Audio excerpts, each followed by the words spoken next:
sort of challenges did you face with like training and working in the NHS? So I think so. What I faced challenge in initially in NHS was getting used to the system, because when we come from back home, we don't understand the NHS so well. People who have trained or worked here or studied here have an upper hand over us. So getting used to the system and knowing the protocols, pathways, that was, I think so, the biggest challenge for me initially. But as soon as you work and as the time passes, you gain more experiences, you are doing rotational jobs in different hospitals, you get the gist of things. Secondly, another challenge that I faced, a similar challenge I faced during my GP training was, again, getting to know the primary care system, because we don't have a very developed primary care system back home. And as you compare it over here, it's a very well organized.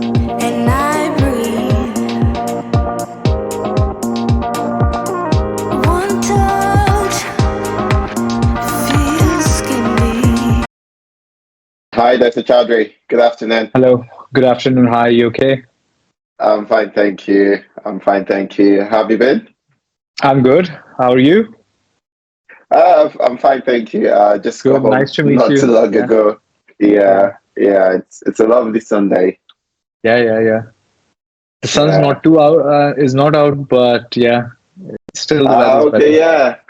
Yeah. I mean, it's still better than dark and cloudy. So absolutely, can't complain. We'll take that. Yeah, I'll take that anytime. Actually, thank you for doing this. So the whole purpose of this is just to hear people's stories, and with the hope that it inspires the next person who is going to be coming across the interviews. So Oddarra was set up to bridge that transition point between medical school and working in the NHS, and even going on to higher specialty training. So can we help new doctors with the knowledge, the right connections they need, so they can be better prepared for whatever specialty that they're going to enter? So it's a series of questions just to hear your own story, and what tips and advice you have to give to someone who was in a similar position to yourself. So we'll just start off, if you can just introduce yourself. Okay. So good morning, everyone. I'm Dr. Tayyab. I'm a GP in the UK. I work in the Northeast, and I'm working as a salaried GP. I've been a GP for almost 2 years now, and I moved to the UK in 2018, and after passing my PLAB exam, started working. I worked for a year in general surgery, and then I worked in old age psychiatry as well.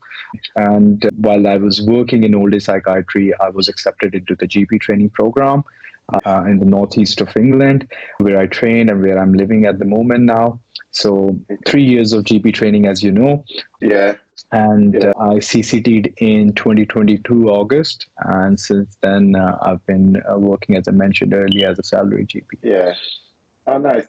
And how has it been working as a GP compared to the training scheme?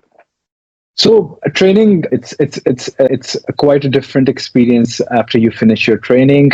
Training itself is quite wonderful. General practice, I love my training. As you know, the Northeast Durham Tees Valley training is number one in the GMC for trainee satisfaction as well.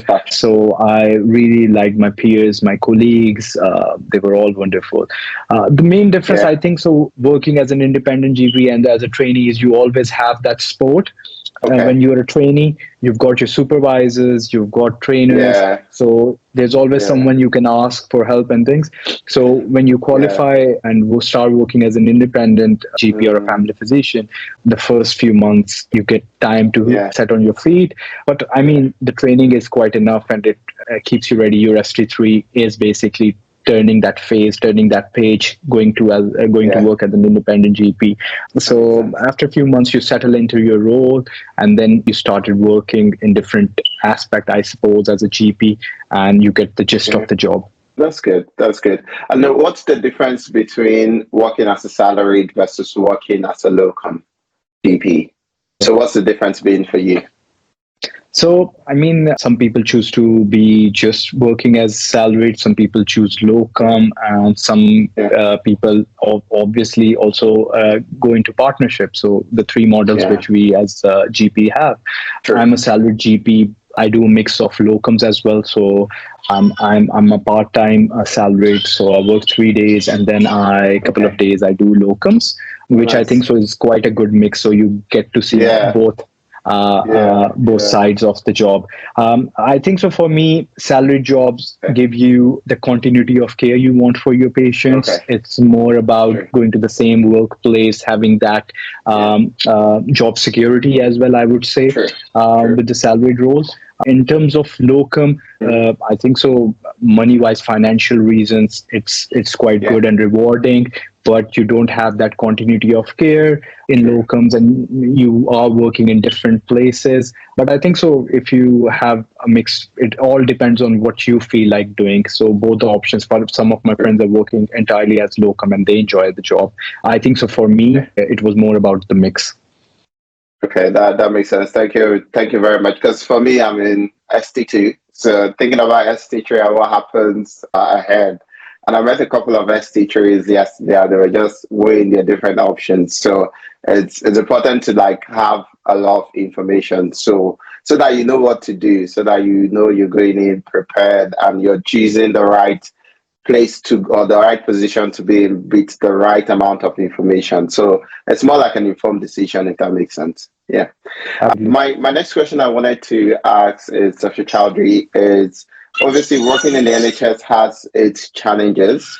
In specific to you, if I'm to ask, what sort of challenges did you face with like training and working in the NHS? So, rightly said, yes, it can be quite challenging working in NHS. It's really busy. I recently had a call with my old friend who recently joined NHS from back home. And he was telling me that work is really busy over here and it can be quite challenging. So, I mean, it's always busy on the job. We've got resources that we have to limit ourselves in. It's a welfare system. It's an absolutely free healthcare for everyone. And I think so that's the most wonderful thing about NHS. But currently, obviously, the services are stretched, especially after COVID. There are a lot of waiting times and services have stretched. So I think so what I faced challenge initially in NHS was getting used to the system. Because when we come from back home, we don't understand the NHS so well.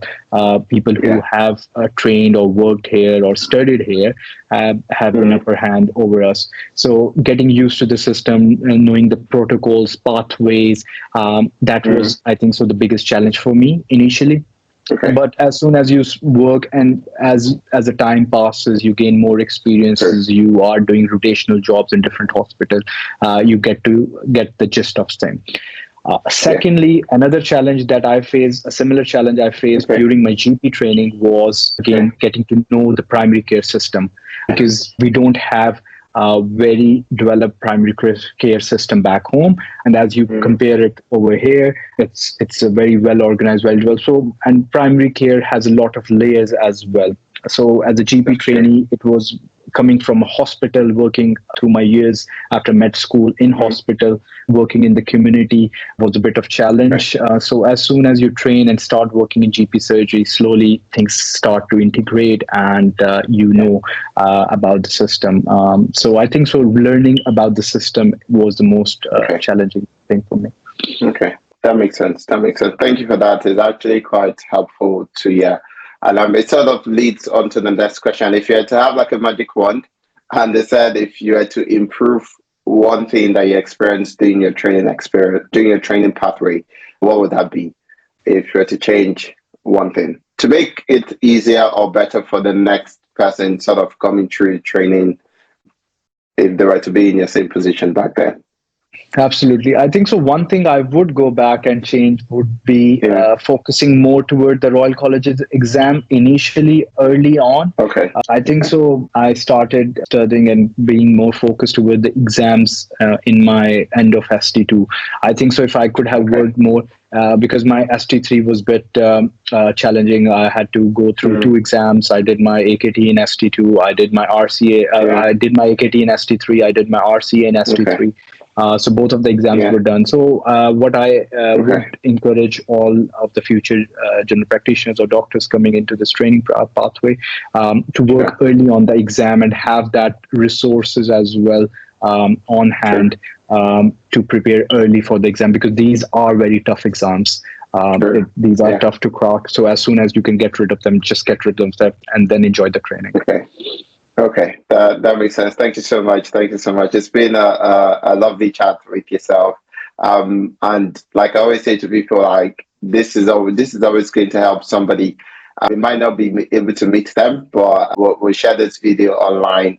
And the hope for that is we build a community that supports itself, if that makes sense. Yeah. So thank you very much for doing this.